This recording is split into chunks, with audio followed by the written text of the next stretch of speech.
ওইসব মানুষদের জন্য আজকে কথা বলা, যাদের সবসময় ধ্যান জ্ঞান জল্পনা কল্পনা সব কিছুই ঘিরে আপনি। তাদের নিজেদেরও লাইফ আছে, নিজেরাও ব্যস্ত, তারপরও আপনাকে নিয়ে ভাবে এবং আপনার সেটা উচিত অ্যাপ্রিসিয়েট করা। কারণ আপনাকে নিয়ে খারাপ ভাবুক ভালো ভাবুক, কিন্তু চিন্তা করে বা মাথায় রাখে কিংবা আপনাকে নিয়ে কোনো নিন্দা করে বা কটূক্তি করে কিংবা যাই করুক, আপনাকে নিয়ে যে ভাবতেছে, তার লাইফের একটা সেকেন্ড নষ্ট করতেছে, এই জন্য আপনার তাদেরকে অ্যাপ্রিসিয়েট করা উচিত।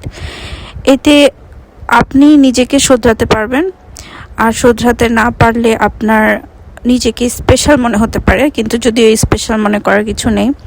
যখন আপনার কানে আসবে যে তারা আপনাকে নিয়ে ব্যস্ত বা আপনার দিকে তাকাচ্ছে বা আপনাকে নিয়ে কোনো গুজব করছে, বা আপনি এটা সাধারণত ভালো মানুষ যারা একা থাকে তারা বুঝতে পারে। এখন তাদের ধ্যান ধারণা জল্পনা কল্পনা যখন আপনাকে নিয়ে ঘিরে, তখন আপনার কি করণীয় সেটা আমি বলছি। এখন আপনি ওই যে বললাম অ্যাপ্রিসিয়েট করবেন তাদের সাথে। তারা যদি হাসি মুখে কথা বলে আপনি বলবেন, যদি কথা না বলে আপনাকে কটূক্তিও করে আপনি সেটা শুনবেন ভালো করে ধৈর্য সহকারে। এখন এই ধরনের ক্যাটাগরি মানুষ আপনার জীবনে শুধু না, প্রত্যেকটা ভালো মানুষের জীবনে থাকে এবং প্রত্যেকটা খারাপ মানুষের জীবনেও থাকে। অর্থাৎ এটা একটা রিভার্সের মতো চলে। অর্থাৎ একটা ভালো মানুষের পিছনে অনেক রকম শত্রু, অনেক রকম গসিপ করা বিচিং করা মানুষ থাকে, আবার যারা করছে তাদের পেছনে আরও অনেক থাকে। এইভাবে ক্যাটাগরিতে এক একটা মানুষকে বিভক্ত করা হয়। এখন সব মানুষ তো প্রপার না, আর এটা হওয়া পসিবলও না, তারপর আমরা ট্রাই করি আলহামদুলিল্লাহ। তো যখন আপনি এই ভালো মানুষরা ট্রাই করবেন, তারা কি করছে না ট্রাই, তারা তো করছে, কিন্তু কোথাও গিয়ে এখানে এই যে বিভাগগুলো থাকে, যেমন ক বিভাগ, খ বিভাগ, গ বিভাগ, ঘ বিভাগ, বিভাগগুলো থাকে, এটা তো একটা শেষ আছে এবং এটার একটা শুরু আছে। এইখানেই হচ্ছে মানুষের আসল পরিচয় পাওয়া যায়। দেখবেন যে তাদের এত সময় নাই, যারা মানুষকে নিয়ে একটু কথা বলবে, ভাববে বা কিছু করবে, এদের মাথায় এত সময় নেই। এরা শুধু ফ্যামিলি নিয়ে বেশি ব্যস্ত থাকে। আর যারা ধরেন একদমই লাস্ট ক্যাটাগরি মানুষ, ওই যে বললাম ক খ গ ঘ ও যারা আছে সব ক্যাটাগরি, তাদের মধ্যে যাদের লাস্ট ক্যাটাগরি, তারা কাজ করার আসলে সময় পায় না। আমরা কাজ করে সময় পাই না, আর তারা কাজ করার সময় পায় না। এখানে একটা ওয়ার্ড দিয়ে দুইটা জিনিস বুঝালাম। যারা জ্ঞানী মানুষ তারা বুঝতে পারছে নিশ্চয়ই, আর যারা বুঝতে পারছে না তাদের জন্য বলি, তাদের কাজ নেই আসলে লাইফে, এবং তারা সময়টাকে কিভাবে কাজে লাগাবে সেটা তারা বুঝতে পারে না, জন্যই মানুষকে নিয়ে গসিপিং করে বা মানুষকে নিয়ে ভাবে বা আপনার পেছনে লাগে। এই ধরনের মানুষকে আপনি যত পারেন ইগনোর করবেন, অ্যাভয়েড করবেন। এই ধরনের যদি মানুষ ফ্যামিলিতে থাকে তাকে ইগনোর করে চলা ট্রাই করবেন।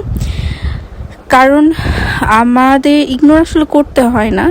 যারা আসলে ক ক্যাটাগরি মানুষ, তাদের ইগনোর করার মতো সময় নাই আসলে। তারা সবসময় যে বললাম নিজেকে নিয়ে, নিজের ফ্যামিলিকে নিয়ে একটা বাউন্ডারির মধ্যে থাকে। হয়তো প্রাইভেসি মেনটেন করে চলার চেষ্টা করে, হয়তো হয় না কিছু কিছু ক্ষেত্রে, বাট তারা তাদেরকে নিয়ে ব্যস্ত থাকে।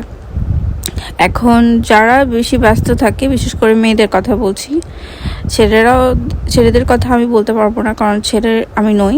তাদের সাইকোলজিক্যাল জিনিস খুব কম বুঝি আমি, যতটুকু বুঝি আলহামদুলিল্লাহ। কিন্তু যতটুকু বুঝি মেয়ে হিসেবে, মেয়েদের কথাই বলি। এই ধরনের মানুষ যে ক ক্যাটাগরি, তারা যেহেতু সময় পায় না, তার কারণ তারা নিজেকে নিয়ে ব্যস্ত থাকে। এই ধরুন পড়াশোনা নেই, কাজ নেই, তারপরেও তারা নিজের সাজুগুজু, নিজের জিনিস, নিজের শপিং, নিজের ঘর গোছানো, নিজে কোনটা কি এদিক ওদিক হলো বা ফোনে কি ওয়ালপেপার ভালো লাগবে, সব কিছু নিয়ে আসলে ব্যস্ত থাকে। এই নেল পেইন্ট করবো, ওই কালারটার সাথে এটা ম্যাচ, এসব নিয়েও হলো ব্যস্ত থাকে। আজকে কি রান্না করবে, আমার বেবি খেলো কিনা, সেই স্কুলে গেলো কিনা, হাজব্যান্ড কি করছে, বাবা মা কি করছে, তাদের ওষুধ ঠিক মতো খাচ্ছে কিনা, সব কিছু মেনটেন করে সে ব্যস্ত থাকে। আর যাদের এই ধরনের কাজ নেই, 10-5টা কাজের লোক থাকে কিংবা থাকেই না, লাইফে কোনো ইচ্ছাই নাই, কোনো রকম রান্না করতেছে, সারাদিন অশান্তি করতেছে, কিংবা নিজের সময়কে কীভাবে কাজে লাগাবে বুঝতে পারছে না, তাদের ফ্রি টাইমিংও আছে ভাগ করা, তারা এই ফ্রি টাইমিংগুলোকে নিজেকে সময় না দিয়ে, নিজেকে না চিনে, নিজে ইবাদত না করে তারা কি করে, এইভাবে অপচয় করে। আপনার নামে কটূক্তি, আপনার নামে সমালোচনা, আপনার নামে কথাবার্তা, আপনার নামে সবসময় আপনাকে ফলো করা কিংবা আপনার পিছে লাগা, আপনার নামে একটা রিউমার ছড়ানো, এই ধরনের কাজগুলো করে। এখন তাদেরকে তো আমাদের ইগনোর করার মতো টাইম নাই, এটা তারা তো বোঝে না। তারা আপনার ক্ষতি করার জন্য ব্যতিব্যস্ত হয়ে থাকে। এই যে ব্যস্ত হয়ে তারা যে থাকে আপনার ক্ষতি করবে, আপনাকে নিয়ে গসিপিং করবে, আপনার ডাউনফল চাই তারা দেখতে, তাদেরকে আপনি মাঝে মাঝে হয়তো আপনার লাইফে একটা ছোট ডাউনফল হলো, তারা খুব খুশি হয়ে গেল। এবং হ্যাঁ, ঠিক আছে, এরকম হয়। আমরাও কি করি, আমরাও লাইফে যখন কোনো আমাদের যে ক্ষতি করে কিংবা আমাদের কি করে, আমাদের লাইফে কোনো অশান্তি সৃষ্টি করে, এই ধরনের মানুষ যখন একটু কান্নাকাটি করে বা কষ্ট পায়, তখন আমরাও আমাদের হ্যাপি ডে পালন করি। এই যে এই ধরনের মানসিকতা চলে আসছে ক থেকে লাস্ট অব দি ক্যাটাগরি মানুষের, এর মধ্যে না একটা বিরাট একটা এক্সাম নেওয়া হচ্ছে। এই এক্সামে যে পাশ করবে সেই হয়তো অনেক কিছু পাবে লাইফে, অনেক কিছু অ্যাচিভ করতে পারবে। আর যে এই ক্যাটাগরিতে লাস্ট হয়ে যাবে, ফেল করবে, তার জন্য আমার অনুশোচনা ছাড়া আর কিছুই নেই। তাই বলবো, মানুষের কথা চিন্তা না করে নিজের কথা ভাবুন, নিজেকে নিয়ে ব্যতিব্যস্ত হয়ে পড়ুন, নিজের লাইফের প্রত্যেকটা জিনিস নিয়ে ব্যস্ত হয়ে পড়ুন। আপনার কোনো কাজ না থাকলে আপনি একটা খাতা নিন, কলম নিন, নিজের মতো করে লিখুন, আপনার ফ্যামিলি নিয়ে ভাবুন, আপনি আপনার কাজ নিয়ে ব্যস্ত থাকুন। আপনার কোনো কাজ না থাকলেও আপনি সময়কে কাজে লাগানোর চেষ্টা করুন, পারলে ঘুমাবেন তাও, কারণ আমি কিছু বলার আগে অন্তত অনেকবার ভেবে বলবেন।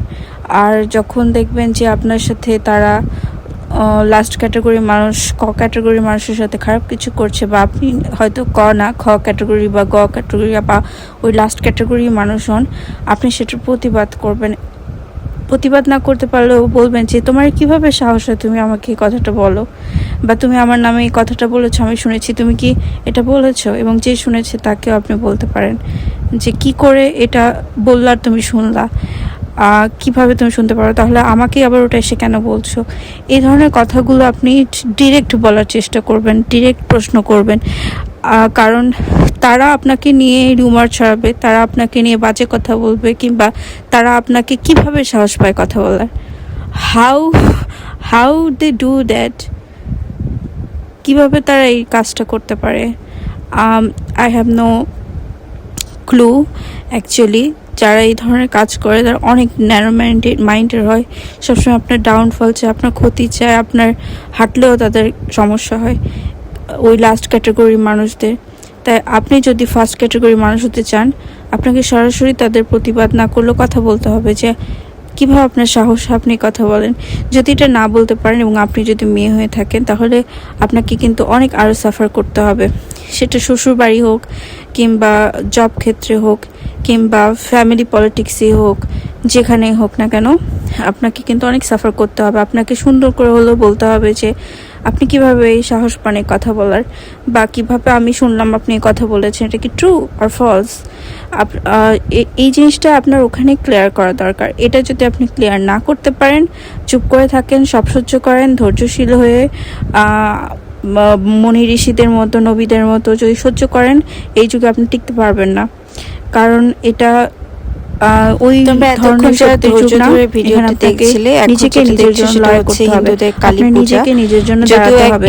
আপনার জন্য কেউ দাঁড়াবে না, আপনার জন্য হাততালি দিবে না, আপনার জন্য কেউ কিছু করবে না, নাথিং। কিছু বলে সো বি স্ট্রঙ্গার। খুব সম্ভবত চড়ক পূজা যে ক্যাটাগরি হন, আপনি মানুষকে বাসার আসন নিজের জন্য নিয়ে একসাথে আজকে পুজো থেকে করে, নিজের লাইফ তারপরে উন্নতির জন্য তারপর এরকম নাচানাচি করে, তারপরে ওই খেলাগুলো হয়।